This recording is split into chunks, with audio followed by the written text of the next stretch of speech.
So the first tool I'm going to talk about is Nmap. Now I have a video specifically for Nmap which goes into a lot more detail, and if you want more details on how everything works with Nmap, then I suggest going and watching that one as well.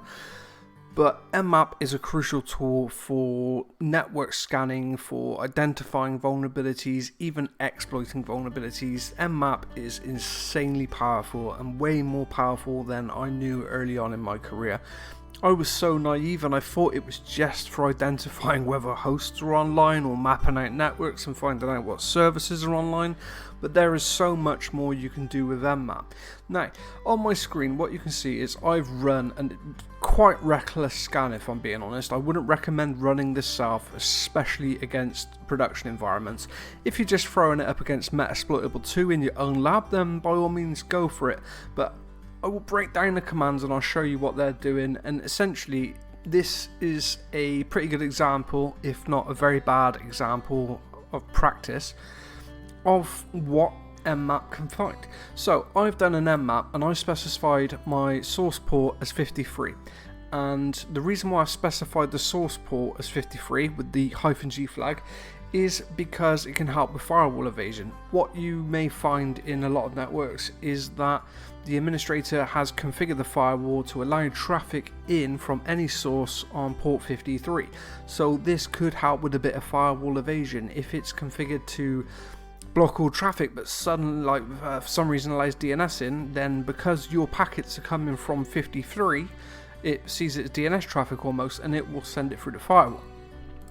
Then I've got -F, which again is another firewall evasion technique. This is fragmenting packets, and what this does is it sort of splits it into multiples of 8. If you do -F, it'll split it into 8. If you do -FF, it'll split it into 16.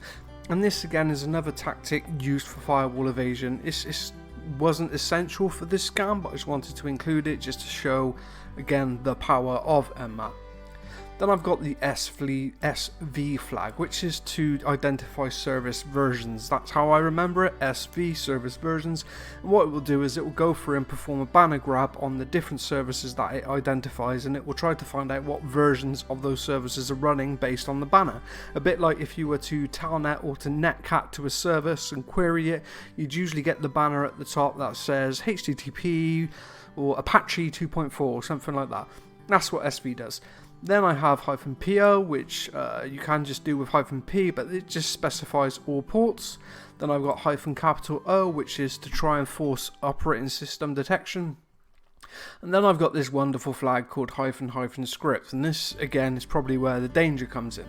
So Nmap has an incredibly powerful scripting engine with an insane amount of scripts. If I just come down, I'm not going to grep it just yet, but if I just if you grep for NSE or *NSE, you'll find all the Nmap scripts, and there's so many of them, and they can be broken down into various different categories.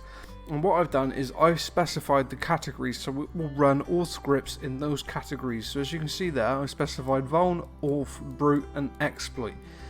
Now you can specify scripts individually, which is going to be the much preferred method of doing it, because you don't want to run an entire category of scripts against a client server and then knock the damn thing over because you've done too much to it.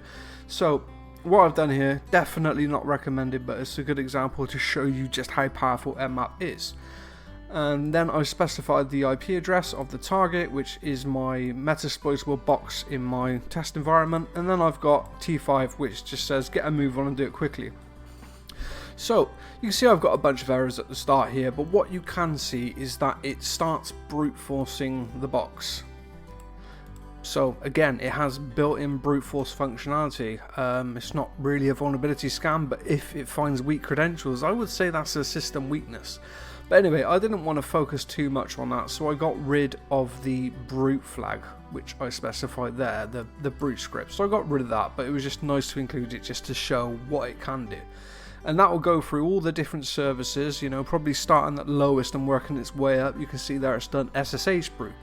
But yeah, I've removed that off there and I just ran it without the brute script. Now if we go through, you can see it's finding all these open ports, and now it's running all these NSE scripts. And you can see there it's looking for like SSL CSS injection, but you can also see it's now finding vulnerabilities.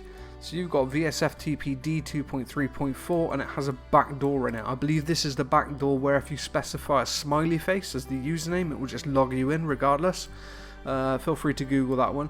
But yeah, as you go through, you can see that not only does it find out what versions of the services are running, but it will also identify any vulnerabilities on those services. So you've got CVEs coming out of everywhere over here, and you can see that there's exploits available for them, which again just goes to show that Nessus isn't just a network scanner.